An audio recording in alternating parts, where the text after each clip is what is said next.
No!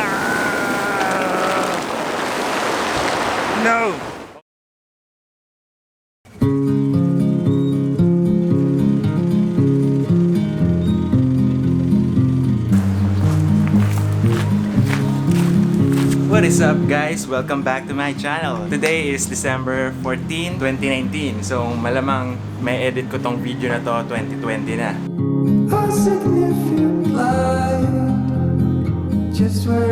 Samahan nyo kami ngayon. Papakita ko sa inyo yung mga behind the scene ng workshop namin ni Marvin Gray. Ayun siya. Hi! And ni Sir Francis Ansing. Dalawa kami ni Marvin na co-facilitator ni Sir Francis dito sa workshop sa Baler. I hope na ma-enjoy nyo tong episode na to. And papakita ko sa inyo mga behind the scene ng December 14 and 15 workshop dito sa Baler. Kung saan kami mag-shoot, yung mga lectures. Pero syempre, ayun, onting snippets lang. So, tara!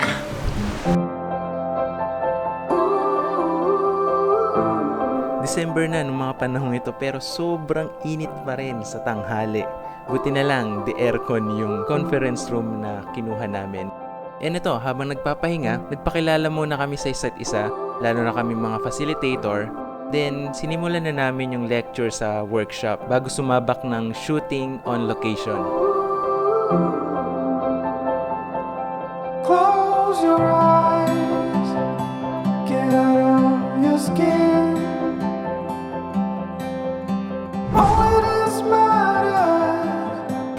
First stop, the Gisit Beach. If I could, I would.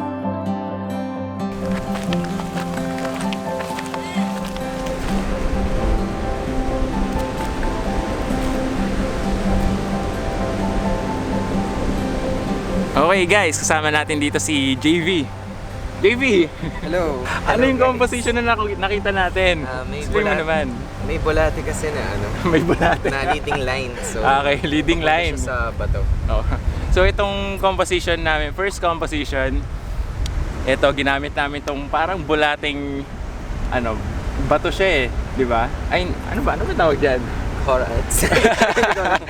Pero nakaangat kasi siya sa tubig. So ang ginawa namin ni JV, ginamitan namin ng CPL para yung reflection ng tubig mas umangat. So mas makikita yung pattern na ano na bulate.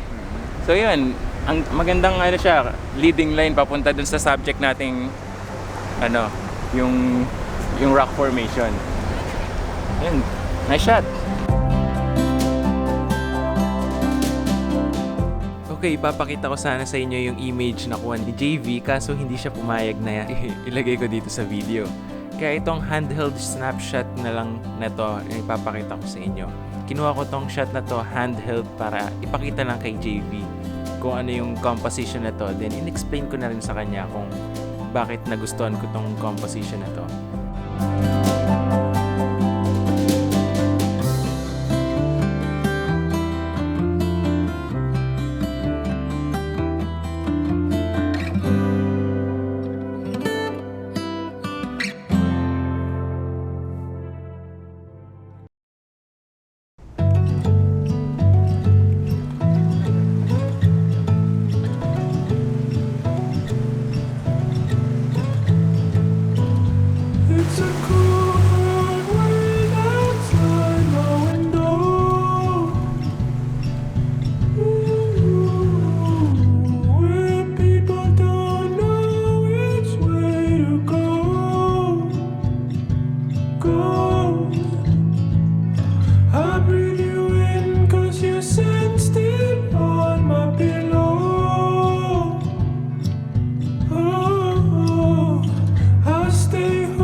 Nakikita po natin ang wild photographer na to.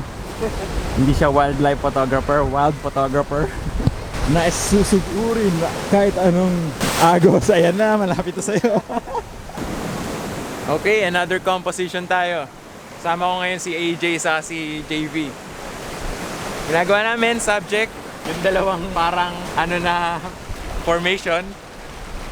Foreground namin, ito, yung mga rock formation dito. So, ang ginagawa ko, tinatimingan ko na tumaas yung alon dito. Then, pagpababa na, ayun yung kinakapture ko. Yung pababa na yung tubig. So, ang ganda ng effect niya. Medyo safe naman kami dito kaysa dun sa kaninang kinakatayuan namin. So, with F16, 1/1.3, ISO 100. Kanina, naka 1 second. Tapos yan, ang taas na naman. So, ang ginagawa ko, pindot lang ako ng pindot.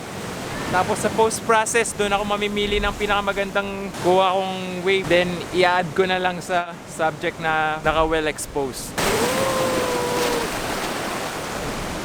So, yun. Hindi ko sure kung makakahanap pa kami ng isa pang composition. Pero, hindi masamang tignan yung mga tinitira nila doon. Mga iba namin kasama.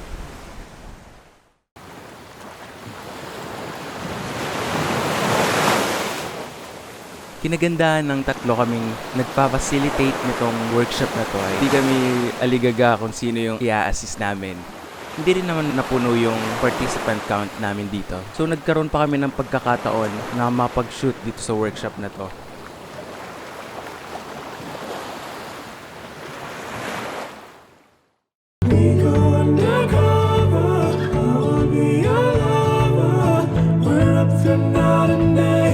Come on, let me hear you say, let's go undercover.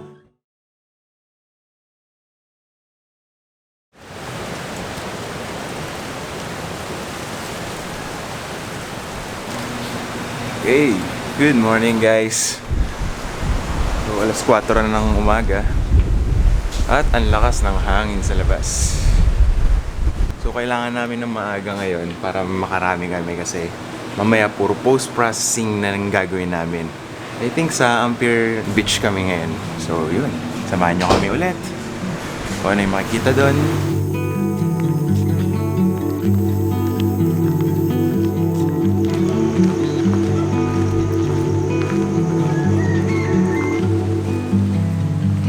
It was always on fire, our house, our dream.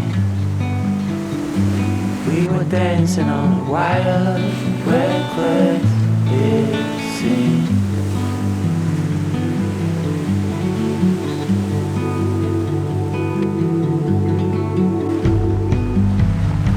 We found holes in these walls, we like. Sa Photoshop na. Papatong-patong mo. To the falls, the final. Timingan mo yung araw nasa gilid ng ano. Nandun ka dapat oh. Okay, sige din ako. Oh, I never felt like this before. When I was trying to show it open.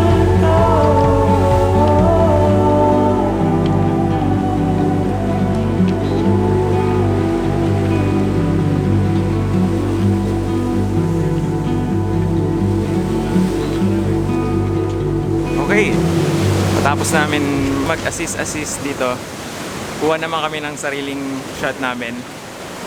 But this time, dito kami sa may medyo gilid ng malaking bato at last na ng alon. Yung ginagawa ko, tinatimingan ko yung alon na lumapit dito. Then, marami, multiple shot to eh. Tapos kumukuha ako ng fast shutter speed para makuha ko yung mga alon dun sa malayo. Then combine ko na lang sa post-processing. So yun, ganda dito sa spot na to. Then, diba, kita nyo naman. No! Okay, sige. Hope you enjoy this one guys. Dami-dami ko pang in-explain kanina, pero pinaka nagustuhan ko tong shot ko with 30 seconds shutter speed. Then, ewan ko, siguro in the future sa ako ipopost-process yung ibang mga photos. Pero sa ngayon, itong yung pinaka nagustuhan ko sa lahat. Anyway, same composition, mag-iiba nga lang sa effect ng shutter speed na nagamit ko. Okay, dito naman tayo sa kabilang parte ng Ampere Beach. And sobrang init na. So tingnan natin kung ano yung mga shot na makukuha natin dito. Siyempre, assist muna natin mga participant. Anyway, wala naman tayong hinahabol na magandang light or soft light kasi harsh na talaga yung liwanag. So, naisip ko dito, long exposure lang sagot sa lahat Total, malakas din naman yung alon. Maganda effect yung long exposure dito. Katulad ng mga unang ginawa natin. So yun, tara!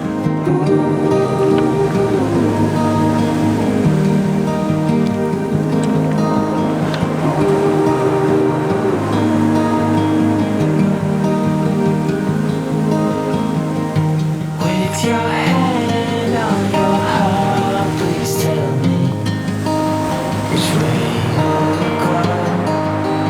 'Cause I sure don't know.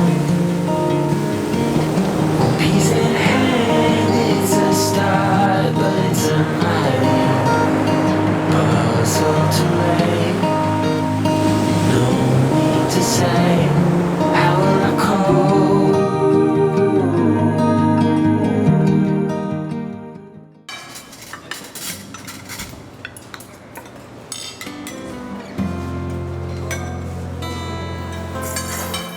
Preference flow. So since yun yung preference flow,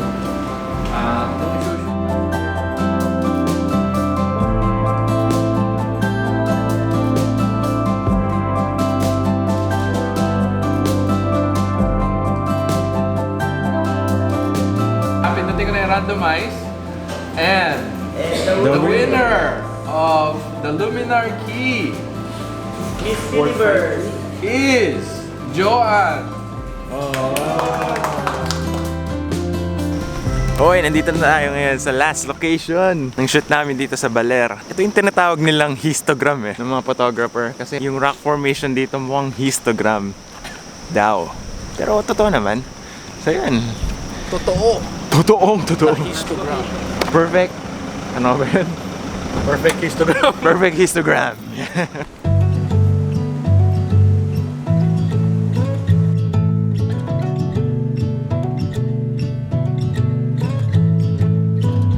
It's a cool hard world outside my window.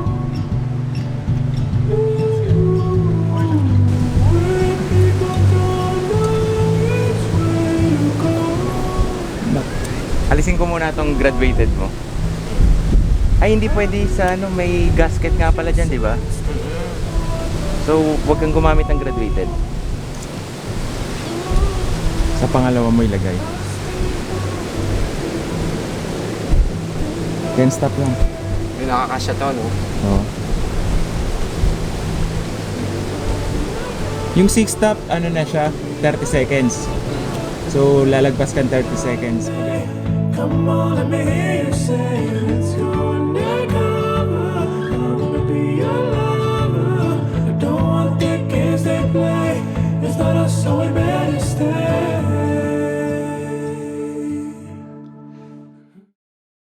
Okay, maraming salamat sa Lowpro Philippines, Benro Philippines, Tamron Philippines, and Lightroom Corporation sa pagpaprovide ng mga merch na katulad nito. Yan. Ganda. Dito sa workshop namin. Maraming salamat din sa Luminar sa pagpaprovide ng license na pinamigay namin sa isa sa mga participants namin. And of course, maraming salamat sa mga nag-join sa amin sa first workshop namin dito sa Baler. And kung gusto mong ma-experience din itong mga napanood mo dito sa video na to, of course, napakaliit na percent lang nito kasi napakarami ko pang hindi na video ng mga pangyayari dito sa first workshop namin. Ayun, kung gusto mo ma-experience to, maglalagay ako ng link sa may description ng video na to para sa details nung susunod naming workshop sa Baler ngayong March 7 and 8. Siguradong may enjoy mo tong workshop na to, lalo na kung into photography ka. So maraming salamat sa panonood nitong video na to, and I will see you in the next episode. Bye! Also, dahil Valentine's Day ngayon, Happy Valentine's Day sa'yo.